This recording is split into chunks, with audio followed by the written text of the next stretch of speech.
Welcome back to the Tracie Trendy Show, my lovelies. It's another day, it's another dollar, and my loves, Moo gets caught playing both sides, and Bonita goes live to set the record straight. Yeah. All right.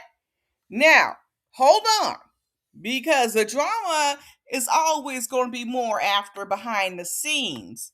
So, Bonita hopped on TikTok Live to set the record straight. Now, if you're following the saga, everybody's been debating whether Bonita actually knew about Gigi before the camera started rolling. Now, some fans were saying there's no way she didn't know, especially after, Gigi and them rolled up in the table and she said I love you and knowing Bonita's name right off the bat.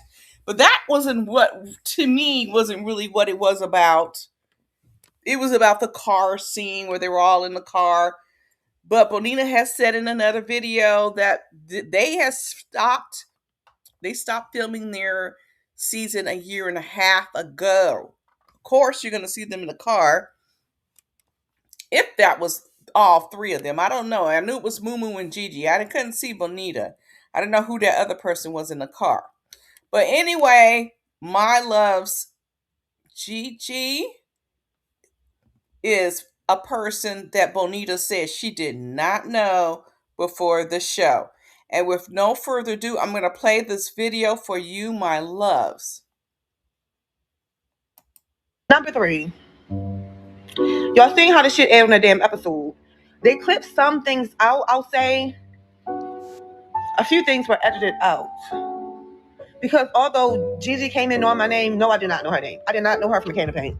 I did not. So everybody's saying like, how did she know her name? Because I guess he was trying to trick her with the ruse that I was just his baby mother. So that's how she knew my name. Like, you know how you deal with a man and I guess people always know the most recent ex if you're a woman. So she knew my name just based off Damon telling her my name. I don't think she went out nowhere extra and found my name. I think that he was telling her. And as far as my kid knowing her daughter, I think, if I'm not mistaken, the grandmother might have had something to do with that. I don't know. Because that was a curveball for me. And I'm not ready to talk about that right now in front of her. But, yeah, I don't know.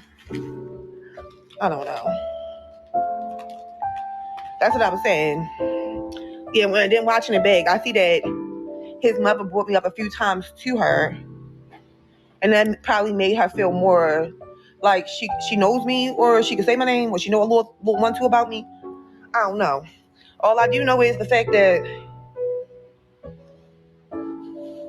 they played with me. And honestly, my crash out used to be way worse. But nowadays, I would rather watch somebody else crash and burn. But I can't lie. When something pisses me off, you're going to know. You're going to know. Do I feel some type of way towards his mother? Absolutely. Absolutely. Now your relationship with the family now. You got to tune in. It's always the mothers-in-laws. Exactly. And it's just like,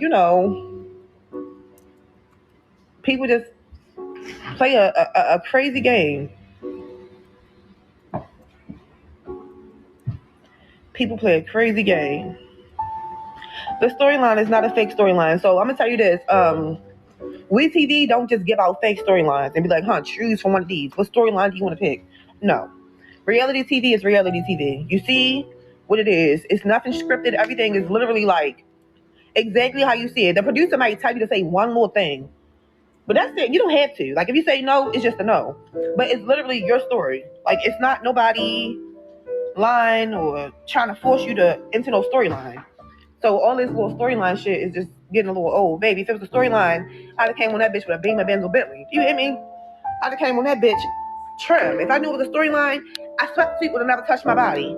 I had the sweatsuits on because I had to stay ready so I didn't have to get ready. You understand what I'm saying? Like, no, baby. It wasn't a skit. It was not. Hey, baby. It was not a fucking drill. Okay? Y'all making me feel anxious. I need to smoke. So y'all not cool. Who not cool? That man played. Have any beef with anybody in my life? So there you guys have it.